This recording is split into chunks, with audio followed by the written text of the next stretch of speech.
All right. Letting people in. Good evening. Good evening. Welcome back to Photobook Banter.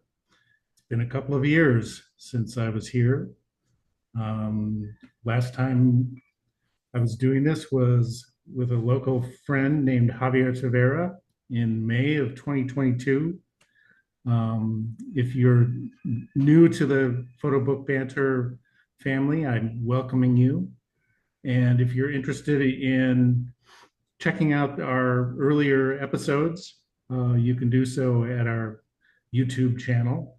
I know we're very, very formal now. Anyway, so this is episode number 11, and I'm really happy to have people back. And it's good to see so many nice faces. Sorry, I'm tripping on my words a little bit. It's been so long since I've had all these friends over to my place. My main pleasure this evening is to welcome Mr. Rick Schatzberg. Rick has a book, as does everyone who shows up on Photobook Banter. And it's a pleasure to be able to talk with Rick about The Boys. The Boys was published in 2020 by Powerhouse, and seems 2020 seems like a long time ago, doesn't it, Rick? It is a long time ago. You were just mentioning to me that you had the misfortune of releasing a book in December of that year. Yeah, it was a tough time for everyone, and there was certainly no events. Nobody was going anywhere. It was before the vaccines were released, and everything was Zoom. Book launches were all Mm-hmm. Zoom, and the shipping was slow. The books were printed in Europe, and the ports were backed up. So yeah, it was a challenging moment. Mm-hmm. Um, it's it's a moment that I think we are all fairly happy not to have to revisit.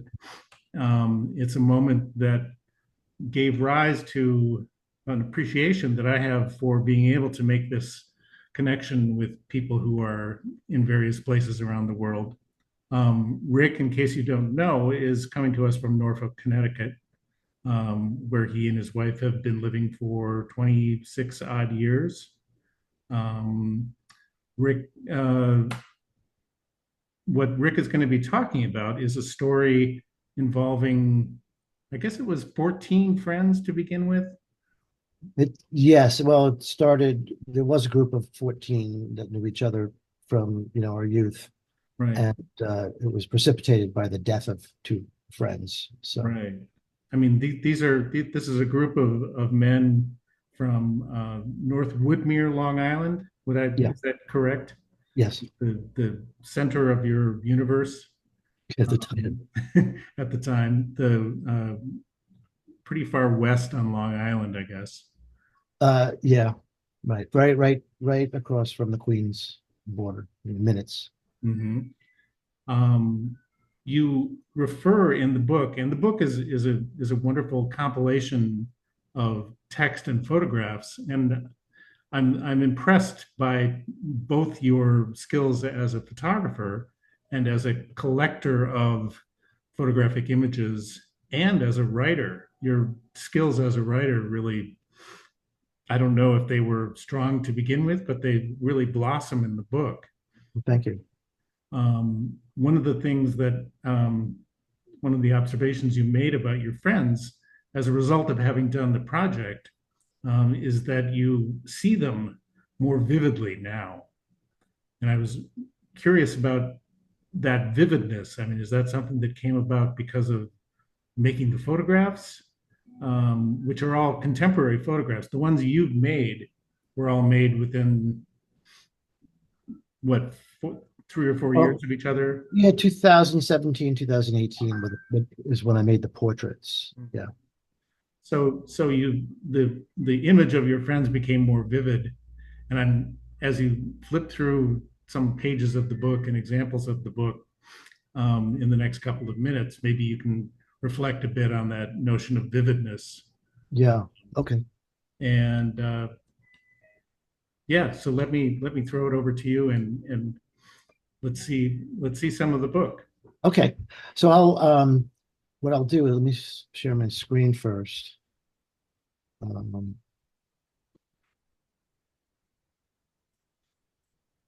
and let's see.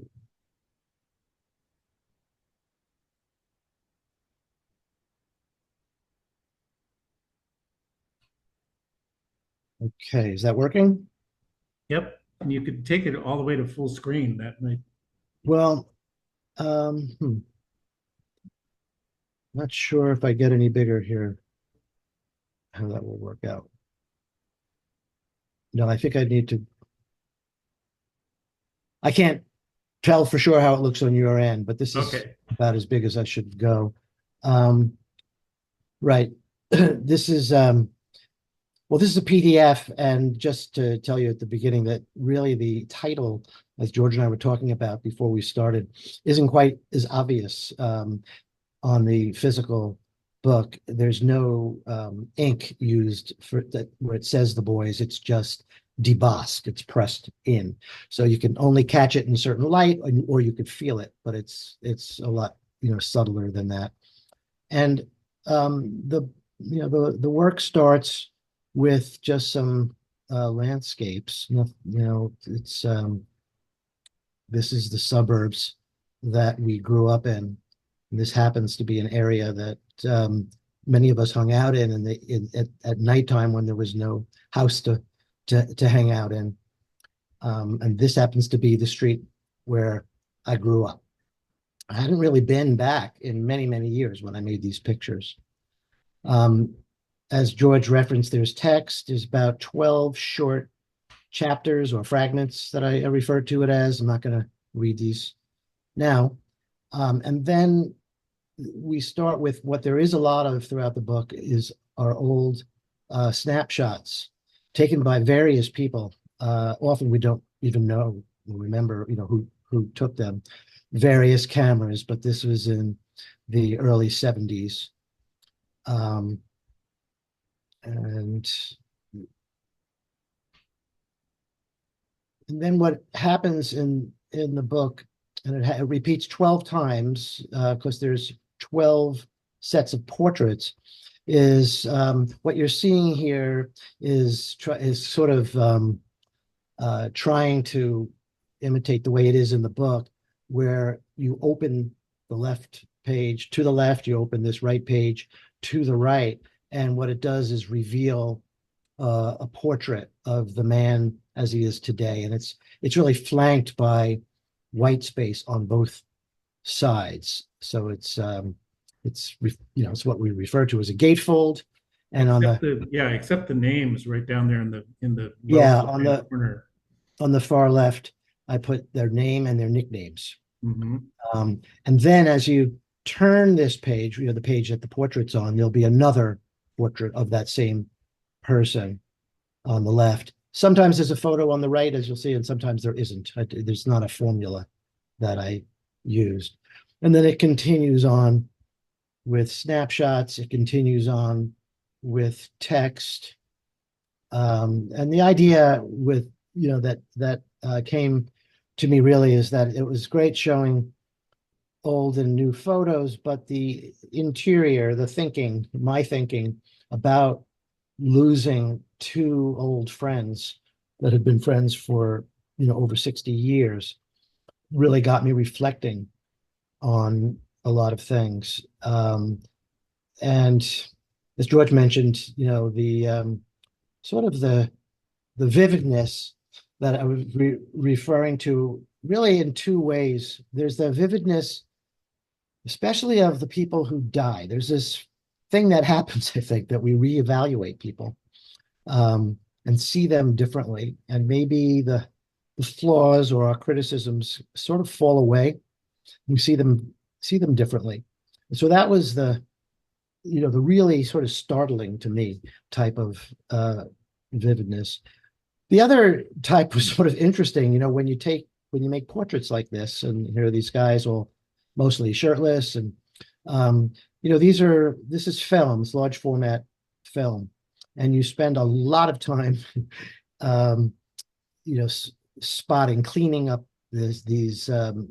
Mm. these prints, and going over every square inch, and you're looking at you're looking. It's almost embarrassing, you're looking So at intimate. You're diving yeah, into it's so their intimate. I mean, I've textured known these skin. guys their whole lives, but it was a strange feeling. And the Well, other thing is that in the making of these portraits, they were all these guys were very game to participate. Um, you know, it, they were unfamiliar with the whole process of large format, where I had a dark cloth over my head, and it takes 5 to 10 minutes to make each image, and it was like a performance in a sense. We were collaborating, and of course, photography isn't a true collaboration. The they are. photographer is making the decisions, but Mm. it does feel in some ways like um, a collaboration. So, They are. George, should I leave it there in terms of Yeah, scrolling? let's just hold for a second. I mean, there's so much good material to look at and talk about. I was just going to say something about, I mean, this particular snapshot is much calmer than many of them. There so many of them have this intense quality of animation and fellowship. Um, and to see the still portraits they feel extra still, they feel extra, you know, modulated, uh, and I find that to be quite striking, and it really does speak to age, and it speaks to change of circumstances, and and the whole transformation that you are witnessing. Yeah. When I first started making the portraits, I really expected I'd be making more environmental portraits, people in their home, seeing their homes or their yards or something nearby them. But um, I decided instead to show people isolated in against a stark wall, um, for a couple of reasons. One is the contrast with the liveliness of the snapshots, where everybody's very playful and young, and it's and jokey. And so I thought it made a good contrast, but I also thought there's something about aging and approaching what I called the threshold of old age, um, that is a sort of isolating experience, even under the best of circumstances, for the people with families, and not everybody here does have families, and some people are more isolated than others. But I thought that was, I don't know, you could think of that as depressing, but I thought that was an appropriate way to just isolate everybody and have people see their bodies as opposed to their surroundings. Right. No, I think that the surroundings play such a large role in the earlier work, and and I think you pay tribute to the surroundings by your very plain uh, landscapes of the areas that you grew up in and the places where you hung out. And I don't know if you photographed what you called the pits. I Um, Yeah, so the pits we write about, and that's the one section that I used the others' voices to describe it. So I think five or so of the guys, there's like a paragraph from each describing it. And it was a place, well, I couldn't photograph in there actually. It's but that's a place where we used to go to um, take drugs, basically. I was going And, to say, I think there's a subtext of delinquency going on here. yeah, and it was psychedelics basically. Mhm. and they talk about that in the text. So it's not, I mean, that is something that we talk about, and it was a bonding experience for everybody. But it was on a property that you had to climb a few fences. It was owned by the water company. And Mhm. I did ask to see if I can get in there to photograph, and they wouldn't allow me to. And they were like, hell no. I really didn't think it mattered. I didn't know if I felt like it really needed a picture, I would have taken a picture somewhere else in the woods, I didn't think it was that important. No, Um, I think you're right. I think that's a good decision. And I'm also appreciative of the fact that you did go back and photograph the now very vacant spaces where you did hang out, that path by the overwalk, I mean the overpath. the footbridge. Yes, the footbridge. Yeah, And I think that emptiness reflects back on what you talked about in the book about Kunstler, William Howard Kunstler, and the geography of nowhere. right, right. So that was a really interesting book that I read. I don't know, in the mid, I don't know, 2006, 15 or something like that. A photography teacher gave it to me, and it's about the creation of the types of suburbs that are now, so prevalent in the United States. This Right. was one of the earlier versions of that, where they were just completely bedroom communities with no real economies of their own and no center. And so we had no center, Right. No, I love your comment about North Woodmere being where you were formed, and the influence of the place and the people. I mean, obviously the people must have had a bigger impact than the place. yeah, I mean, that's the interesting thing. It was such a non-place, it had no history. They had, we were told that there had been potato farms there prior to the developments that were built. And so there were no old timers, there was no history. And it seemed like such a strange environment to grow up in. But of course, people just bond with each other and to some degree transcend that. We were, also I felt lucky in that this was a suburb of New York City. And so we were a 45-minute train ride away from the city. And so when we were, by the time we were old enough to do that, we could go and hear concerts in the city and that sort of thing. It was Mhm. sort of the heyday of groups like The Doors and Cream and Rolling Stones. I was wondering what the soundtrack for the boys would be. Well, yeah, I mean, that stuff is a big part of it. It was a little more adventurous though, a lot of blues, and it was influence of older siblings. So there was all sorts of, but a lot of Bob Dylan, I think the stuff that people were listening to in the late 60s and early 70s is what we were listening to. Mhm. This was a little bit later. That's actually my son next to me, the small guy there.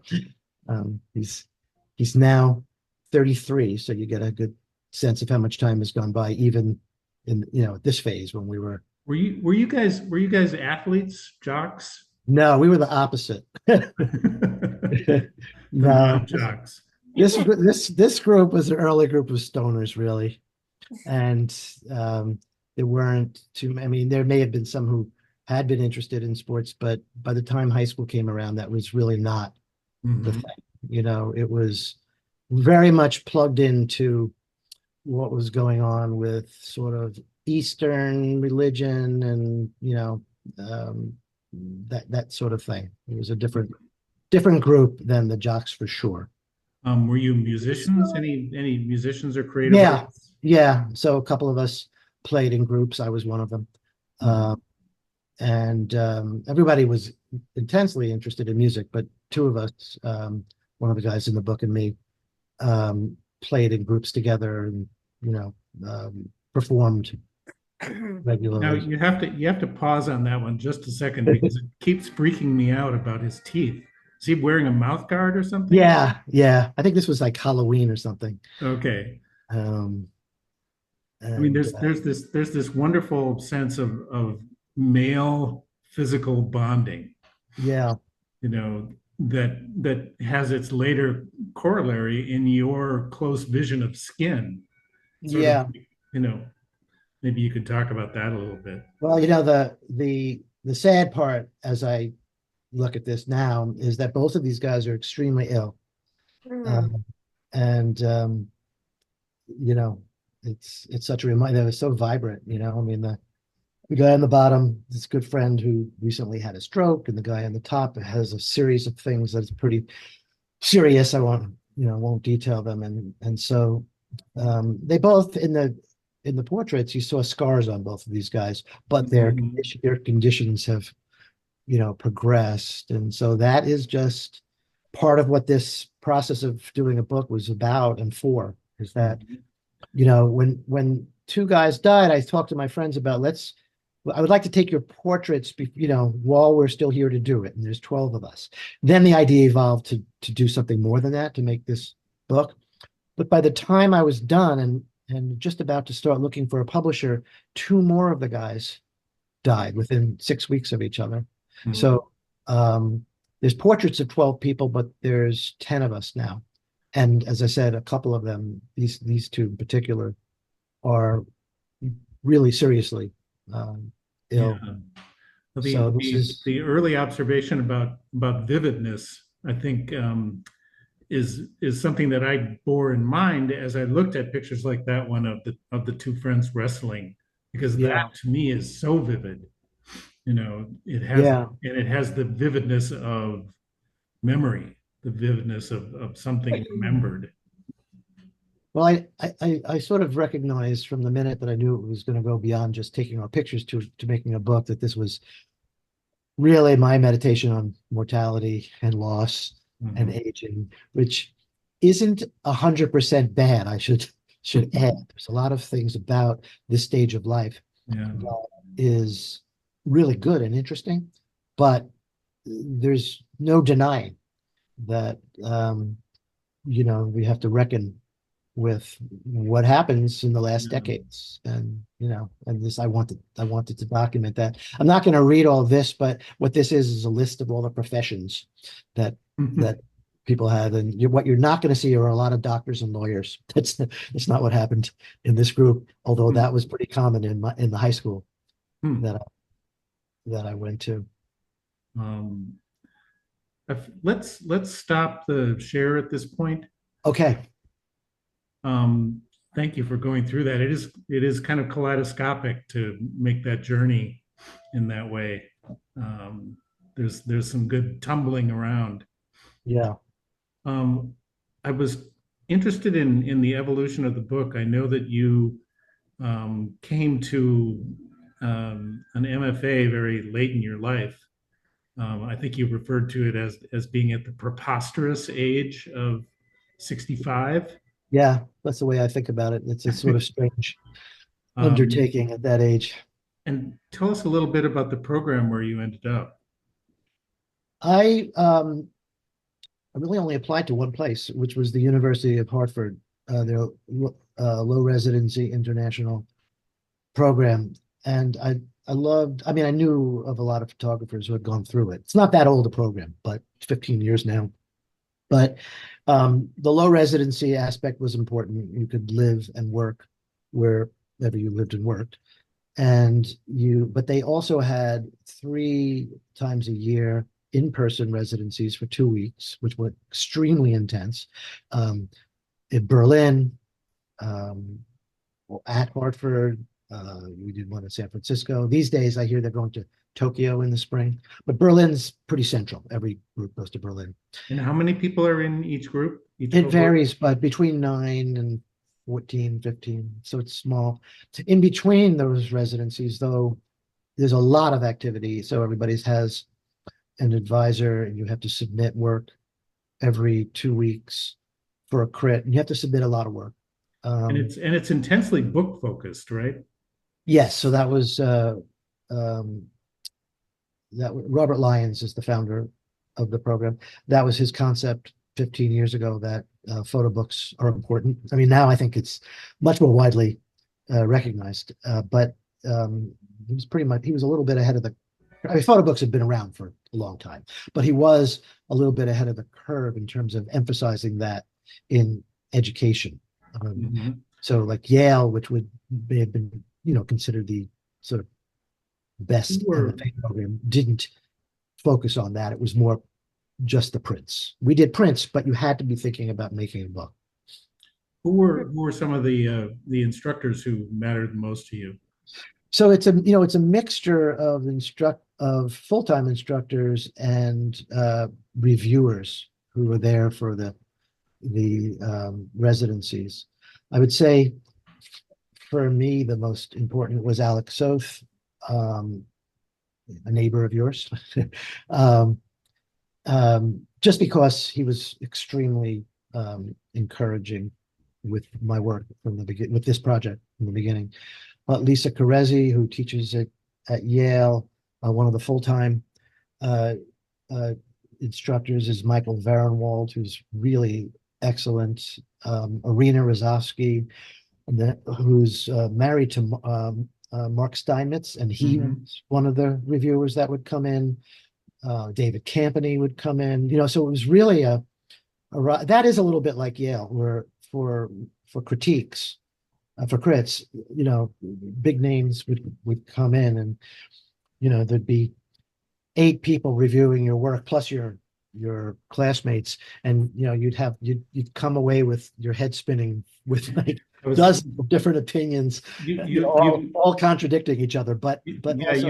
you had a good phrase that I'm trying to, yeah, you were being torn down. Well, I mean, that's the pedagogical approach for a lot of MFA programs, not just photography. You talk to writers, they'll tell you the same thing. They have this idea. I have very mixed feelings about this idea, but they have this idea that, you tear the student down and then build them back up. I think I, It that's is, one of the things maybe you're less patient with at my age. I was going You to say, when you're 65, there's less know, tolerance for that. I had more successes and failures than all my teachers, in my life. Mhm. So you Mhm. kind of see that playing out. And after I was out of school, I read a great book by a woman named Nell Painter called Old in Art School. And she described the exact same experience. And she had been the head of the history department at Princeton. So really serious academic, and then went to art school for painting. And she described being old in art school is one long tearing down. And Mhm.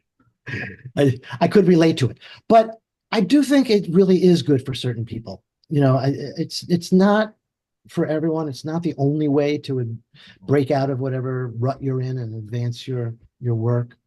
But it is good for some people. You have to Mhm. be pretty thick-skinned. You also may want to or need the degree. It's these days to teach you need the terminal degree, which is the master's degree. Do you recall your inspiration to do the MFA? I had done a full-time program at ICP, and I kind of regarded that as like my BF. um, and I didn't think I was going to go back to school, but then I started, and while I was at ICP, I learned to shoot film, and I learned to use large format. But my project for ICP that for graduation and all that was still digital. And then after I graduated, I started using film a lot more. Um, and I really liked it, but I felt like now I'm kind of starting again, and it would be good to have feedback. And like I said, that was the only program that seemed to make sense for me. I mean, Mhm. I wasn't going to start going to school in New Haven, and even if I could have gotten in. God Uh, forbid. Yeah. yeah, so it seemed like a good idea to push my practice forward. And I did have a misconception. I think I thought that it'd be more like mentorship, and it's really not. It's a different type of process than that. Uh, Mhm. but some people really thrive in it, and others struggle. I have read lots of interviews with well-known fine art photographers who talked about the fact that they struggled and that they had a hard time and really did well afterwards. Justine Curlin comes to mind, but there's many others who talk about that they didn't feel like they were the stars of their class, and Mhm, they took mhm. a lot of I crap know they many felt. many people who And then look what graduated happened from later. many people who graduated from Yale who had the feeling like they were never going to make another picture again, and unfortunately, many of them have gone on to do that. Yeah, So it's a strange process. I'd be happy to talk to anybody, privately if they were, wanted to know more. I don't just recommend it, to everybody. I tell them to really think about, what you want and why you would do that. Because you could spend that money uh in other ways mhm, with great teachers. yeah. I would love to encourage anyone who has questions to unmute yourself and raise your hand or just shout out a question. It's You've all been very patient and listening, so please go ahead. Um, hey, everybody. My name's David Bowman, and thanks, Rick and George, for hosting this. Um, Rick, the thing that really stands out to me looking at the work is just the quality of the relationships that you've maintained from over your lifetime, and how that seems to be so important to this body of work. Is there, I mean, have you actually been in kind of close contact with the boys, from then to now? Or was there sort of a period where, you know, there was like, maybe you weren't as close and that did this project bring you closer? I'm just curious about the sort of the friendship logistics. It's a good question. I think that there's been phases in all of our lives as we um, maybe started looking seriously for work or started families or had kids where people would get drawn very heavily into that.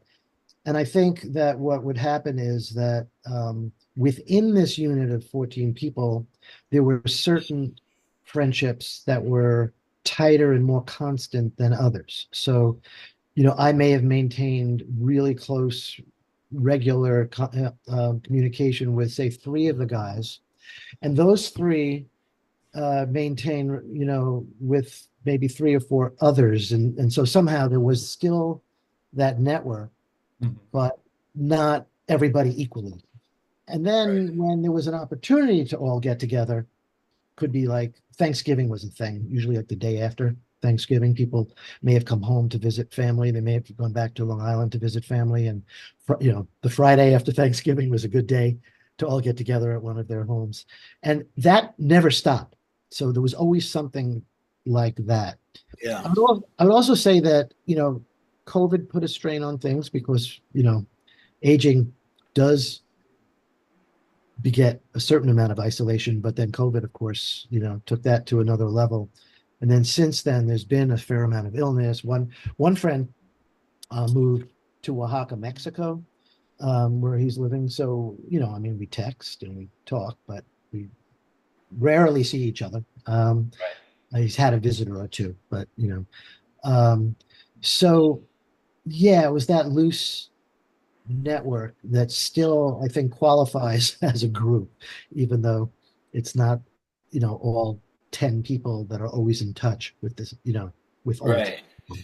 Yeah, I mean, it just seems so much more significant than, let's say, Facebook, how people tend to sort of, maintain relationships on Facebook rather than in person. It often feels, so like I miss there's just seems to be this quality in your relationships that at least through the work feels very in person rather than, just sort of like online or something or Yeah. distant.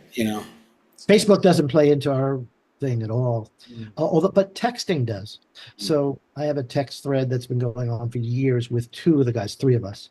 mm, Um, it's it's not that that's the two guys I'm closest with, but we got onto a certain subject matter, and we still do it.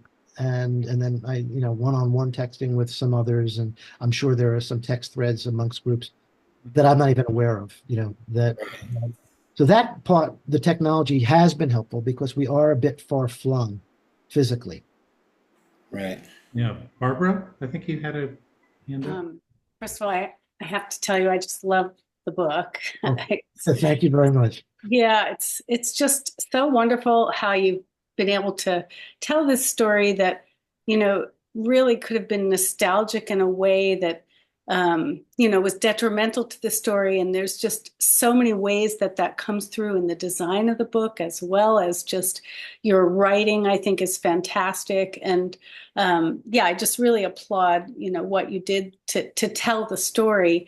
And I was thinking a lot about how when we tell these stories about the past, it starts to shape how we think about them. There's that whole thing Sally Mann talks about a lot in her book about how, you transform the memory when you start to tell the story about it. And I wondered if while you were doing this, if you were realizing, or now that you're done with it and you're looking back, do you feel that like you've changed your thinking about how it all was? I don't know if I'm making sense. Do you? Yeah, well, I hear a few things in there, and that one thing is that I do think that making work, it becomes a sort of fiction in a way.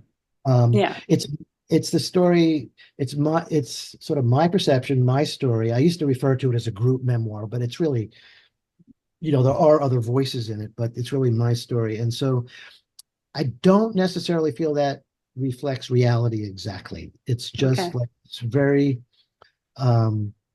it's just my perspective, and it takes on its own narrative. And I think that's just what happens when I think documentary can never be purely documentary. And so I kind of make documentary style photos, but I don't think of myself as a documentary photographer. And I certainly don't think of this as a documentary work. I think of it as not quite a fiction. I'm not, I refer to it as a memoir.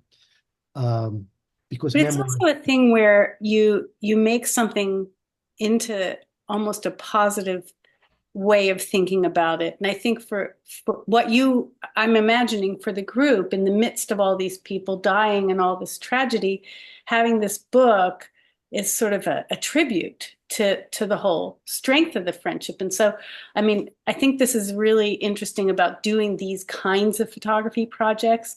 And the other question I had for you is, how does this project fit into the rest of your involvement in photography? And what were you doing before this, and what are you doing now after this in terms of photography? Yeah, before this, these types of photos, the portraits I make, were like not anything like what I was doing. I was always much more interested in pictures of figures in the landscape, where maybe it would be even very small. It's just the relationship between the landscape and the people. And I did a series on these young farmers who were working with their hands, and and I was very interested in that. I never really gravitated towards posed portraits, and never really made them. And so that was actually an interesting challenge. So it's sort of hard to learn portraiture with a large format camera, because there's, you can't really screw up. Every photo takes so long to make. I can't do them rapid fire. So I did different projects. I did one project, I mentioned the farmers, but I also did a project that was kind of a road trip along this really old road called Route 22 that went from the Bronx all the way to Canada. But nobody kind of was aware that it went that far. I mean, even people who rode on it every day to go to work or whatever, nobody kind of had the sense of that. So I became very interested in that, and that was a completely different type of project. After this book, well, it was during COVID. I didn't do a ton of work then. And now I mostly photograph out my front door and my grandchildren. And I try with the grandchildren, I mean, I feel like I have two kinds of photos. One is family photos, and then the other, my first grandchild lived with us in Norfolk at the beginning of the pandemic. My daughter's family kind of moved in with us. And I was with my grandson, he was only 7 months old, for the next year and a half, kind of all day, every day. And I was photographing him a lot. And some of that work felt like it wasn't just family photos. It was photos about what it means to be that age, acquire language, acquire motor skills, and observing that in a way that I never really could with my own kids because I was working. And now they don't live in with us, and I see them regularly, but less. And I actually want to step up that kind of work again, and not just take iPhone photos, but use a little bit more considered work. So um, I don't. I actually, after I finished the book, I did sell my film equipment, and that was just a decision. And I got a medium format digital camera. It was just my decision that life was too short to spend scanning and spotting film and photos and carrying the gear for the large format became very difficult for me. There's this wonderful, as you talk about the difficulty of carrying gear, I'm thinking about the difficulty of reading your book. I mean, there aren't many books that I know of that have a double gatefold seems like every other page. Yeah. And there's a certain degree to which I think about these pages unfolding and then sort of re-enveloping the people who are inside. There's sort of Yeah. this careful embrace, and then you have to sort of tuck them back into the gutter and make everything sort of sit nicely again. I mean, I found it to be actually more of a tabletop book than a laptop book. Yeah. Well, my teachers at Harvard really advised me against gatefolds. Um, and they had all sorts of reasons. But I think that was one of the central conceits of the book, that the old guy was sort of hidden and you had to reveal him. And then Mhm. once they're revealed, they're just flanked by white pages and you're sort of stuck staring at them, and it's almost awkward.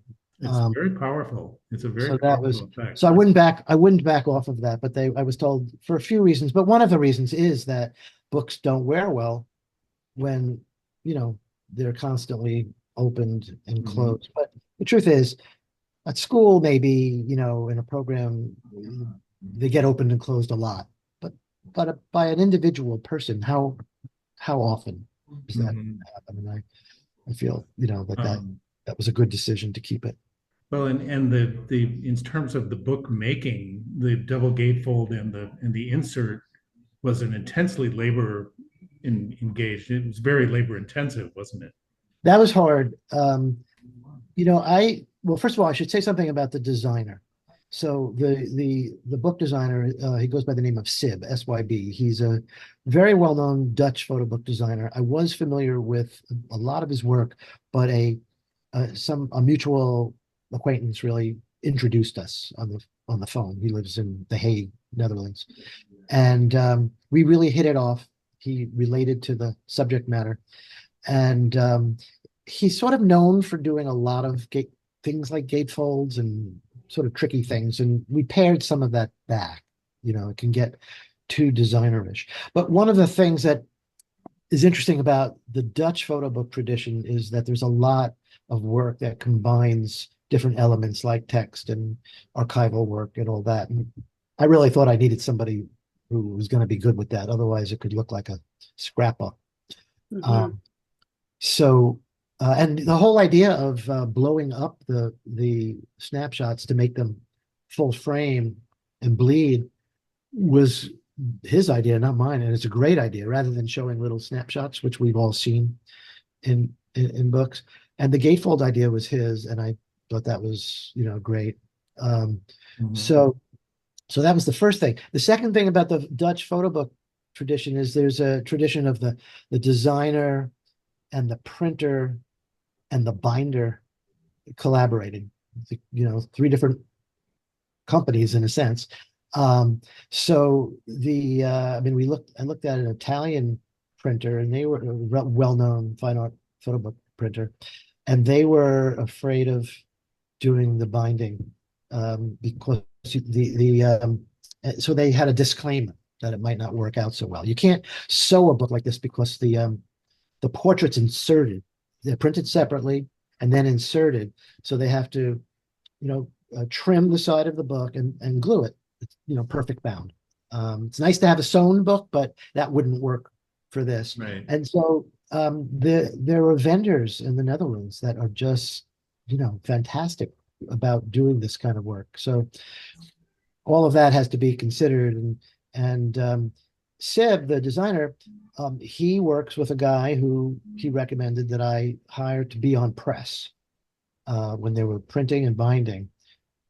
And I did hire him. First of all, I couldn't go because of COVID. Not that I would have been able to sort of instruct the printers and binders as well as this guy could, Sebastian.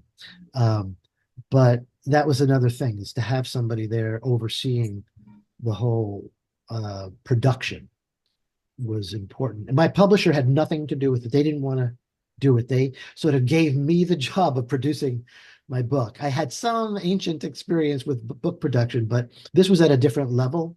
And so I knew that I needed the help of people. How many copies did you end up printing? We printed 1,500, which I think was too many. It's, you know, photo books are a small market. My publisher, I think, had the idea that because of the theme and the fact that there was writing and a memoir, that this would cross over into some other genre, you know, and that, you know, he would sell a lot of books. But it's a photo book, you know, and so photo books are always gonna, unless you're really, you know, Alex Sother, you know, big name, an established photographer, they're going to sell a modest amount. And that's why you see a lot of photo books printed 250 to 750 copies. It's great. They may sell out. And that's probably the ballpark that I should have been in. But, you know, it's not like I have a million boxes of books left over.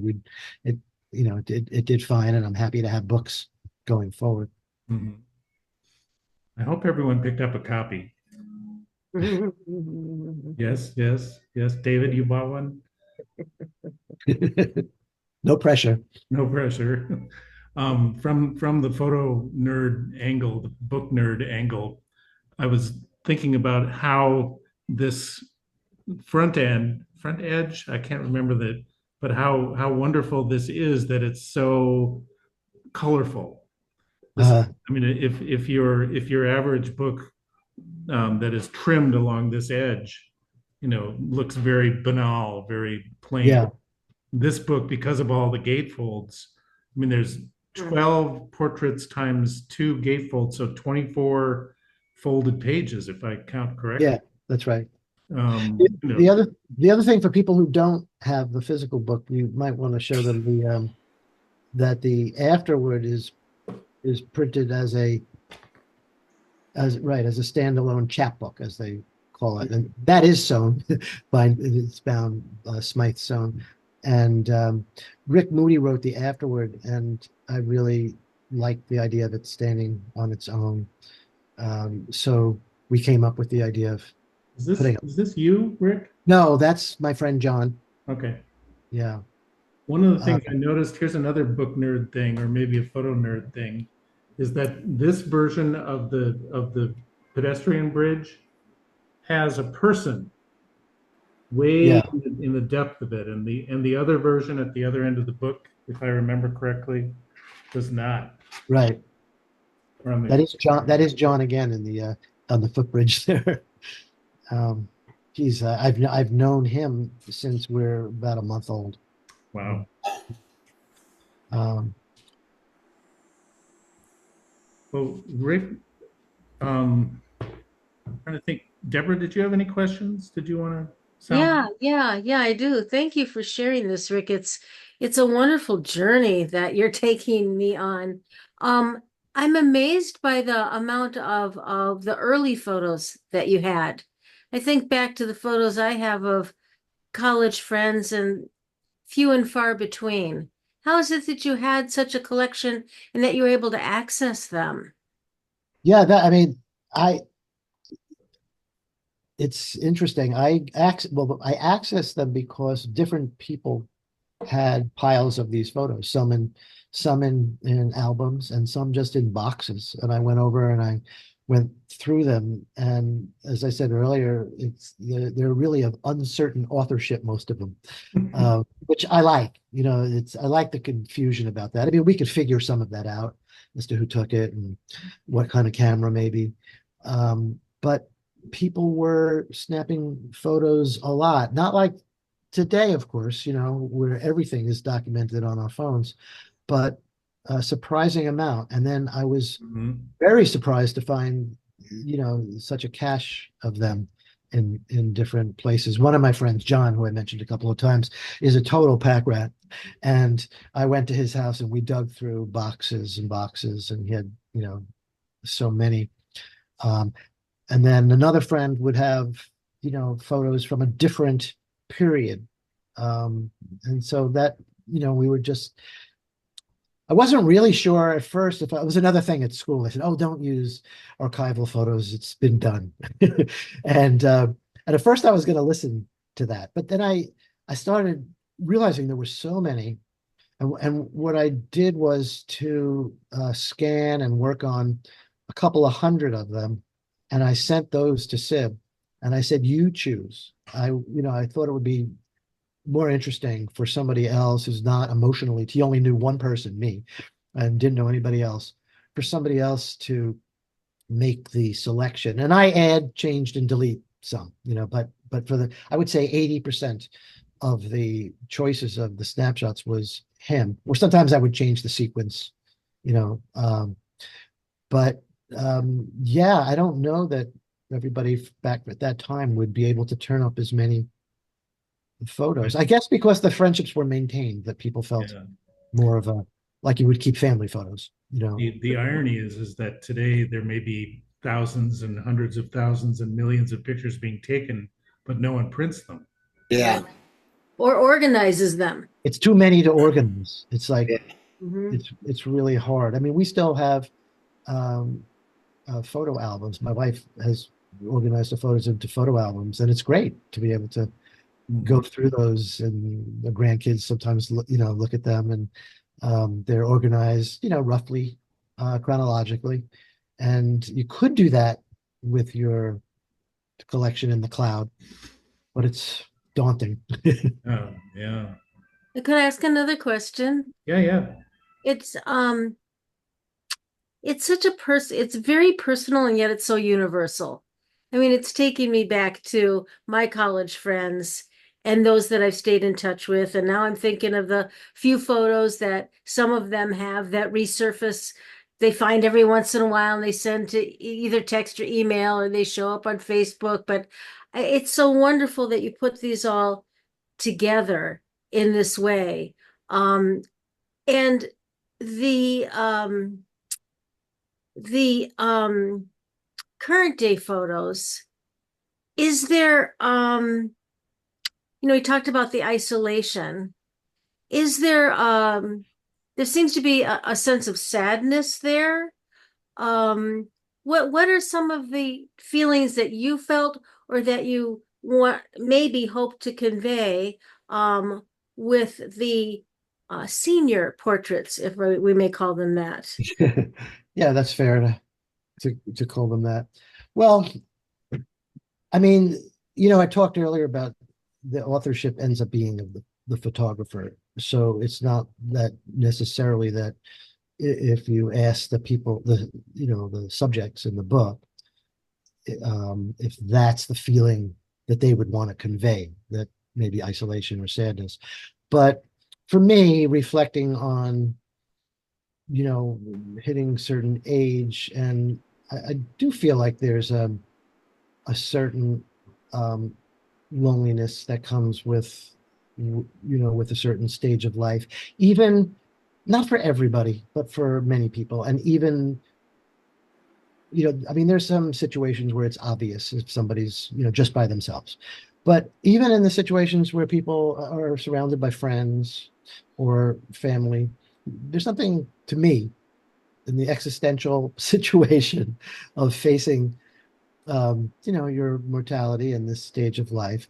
That it doesn't mean that you feel that I feel that way, or that anybody would feel that way all the time, but that is a feeling to reflect on this sort of your singular, existence, and so it's not my bottom line of what life is or life is at this age, but I wanted to convey a feeling of a little bit of loneliness and isolation. I mean, we hear a lot about that these days, Mhm. um, I'll from just people of all ages, actually, but especially um, older people. And even like I said, when you have the love of family or friends around you, there's still something about not being as relevant to the culture and the society as you were considered at a certain age. And there's something interesting Mhm. about that you have to yeah. learn to reckon with. So I wanted to all of that stuff. I'm not going to say I thought all of that through, but that is something that I think about when I. I think, Rick, one of the hardest reckonings you had to do was in taking your own picture. Yeah. Well, my wife deserves a lot of credit for that, and she's here. So we worked together on that, and she really did a lot with that because again, the large format camera, it wasn't as easy as putting a timer on and just posing. So that was a collaborative effort. But it is hard to decide what photos to use of yourself, how to crop it. I mean, I went through a little dilemma where I was like propped out my belly at first. Wait a second, No, no, no, you don't get to yeah, do that. it's not fair. And yeah, you have to, not somebody that has done a lot of self portraits, so yeah, you have to think about that. Yeah. Well, Rick, it has been such a pleasure. Oh, David, did you have one more Oh question? yeah, sorry. Well, just a couple like kind of simple ones. You said large format. Was it 8 by 10, 4 by 5? Four by five. 4 by 5. Okay. And then my other question was just, did you say you got your MFA at 65? Yes. Okay. Yeah.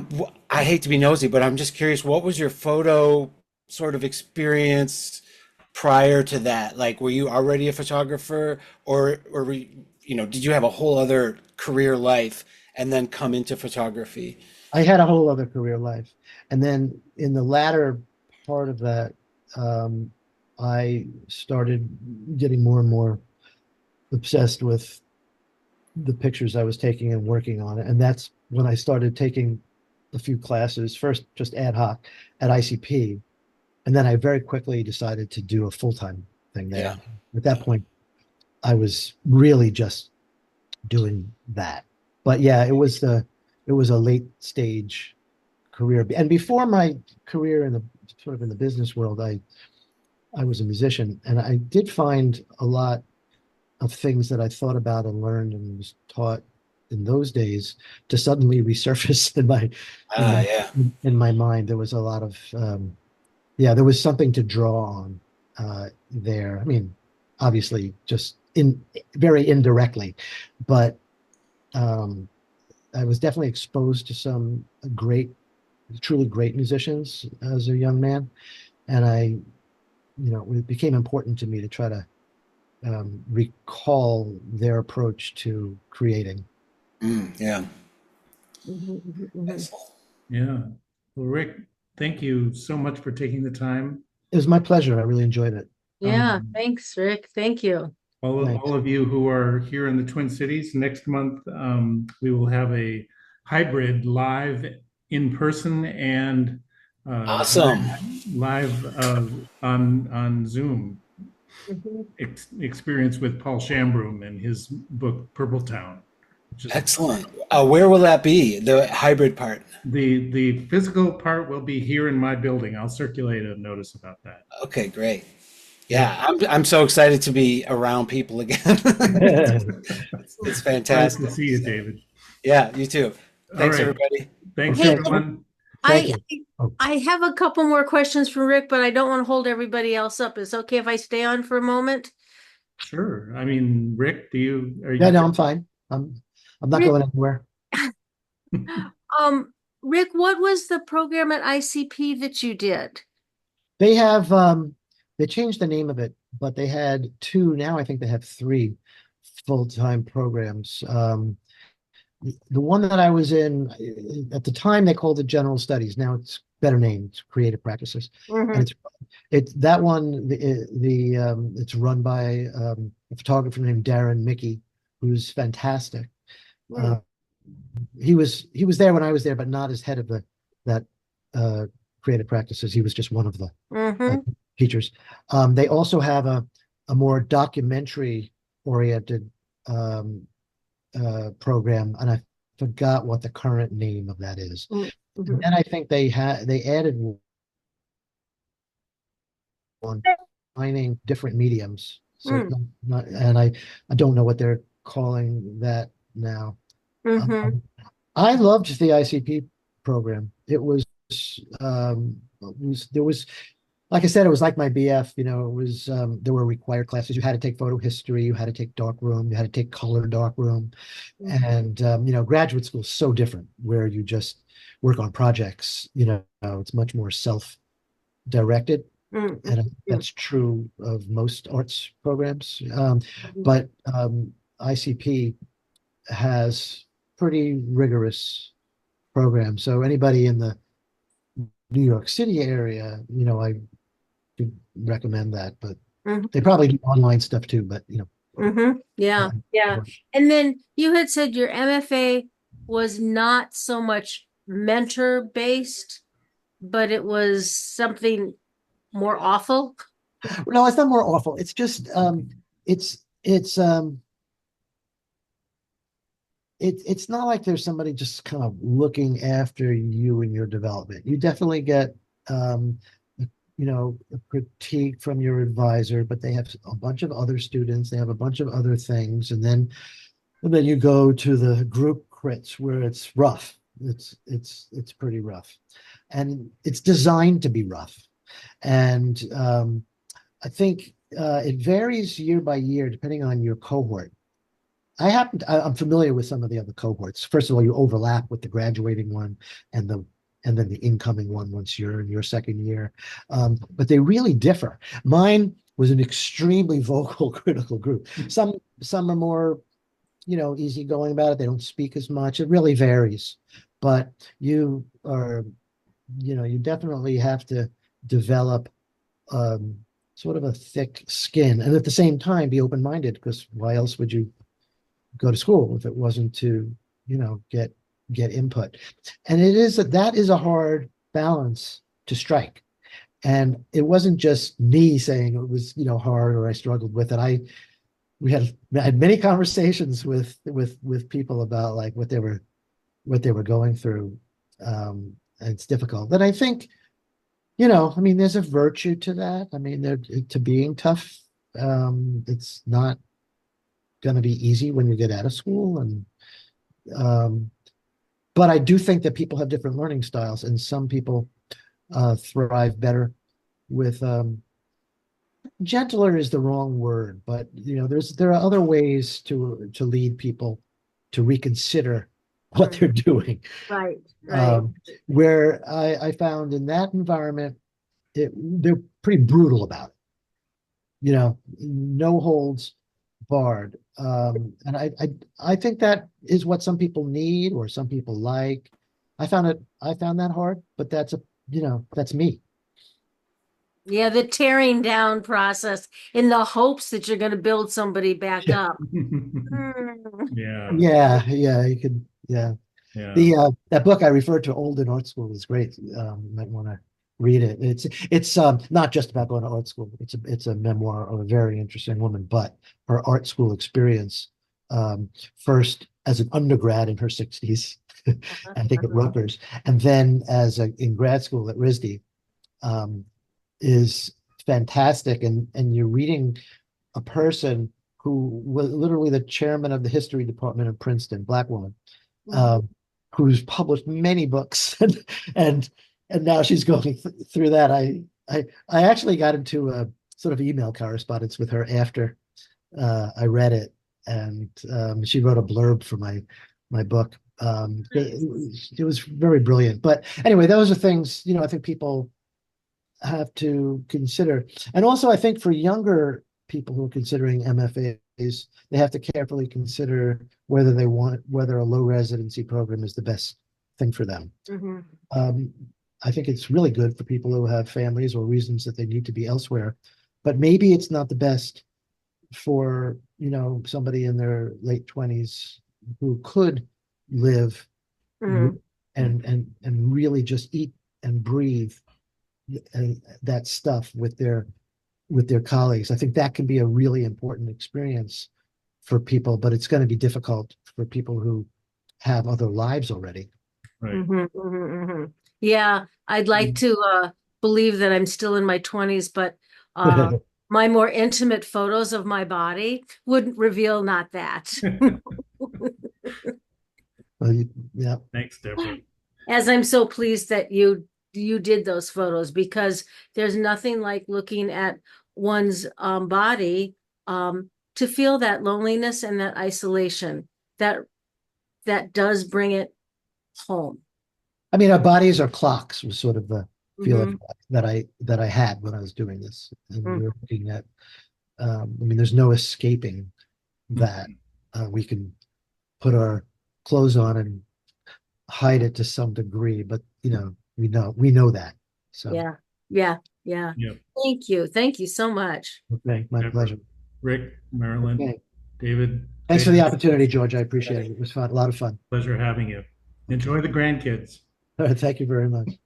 Thank you very much. Bye, everybody. Bye. Bye.